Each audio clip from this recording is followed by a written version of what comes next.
demokrasia inalelewa kama mtoto. Na ilipoanza hii demokrasia, watu kama mimi wanawake hatakuwa sehemu ya demokrasia. Demokrasia ilianzia Ugiriki.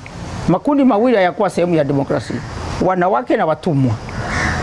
Ilikuwa sio habari ya wanawake wala sio habari ya watumwa. Lakini kama nilivyosema, watu wamepambana mpaka wote tukashirikishwa. Kimsingi demokrasia ni utawala ambapo serikali inatimiza masharti, matakwa na maslahi ya wananchi. Hiyo kimsingi ndio demokrasia.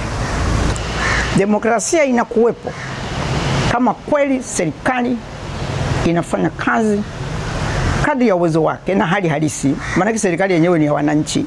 Maana na fedha itakazokuwa nazo zitatokana na wananchi wake. Kama unaongoza watu maskini, na serikali itakuwa maskini.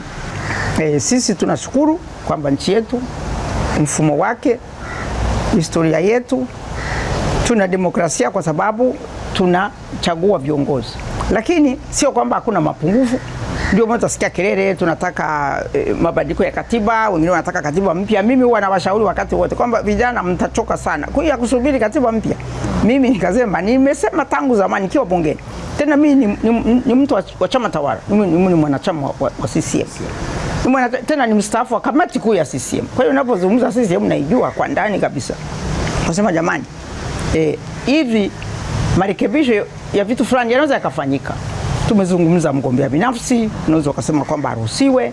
Itawasaidia sana wanasiasa na itasaidia vyama vya siasa, kwa sababu yale manyanyaso ya ndani ya vyama vya siasa yatapungua, ya kukomoana, ya kuwa na vikundi vya kusema huyu tumzuie, huyu tumpitishe, huyu nini. Hiyo yote itaondoka, kwa sababu mtu anakuwa na uhuru, anaweza kwenda akasimama mbele ya wananchi wampime.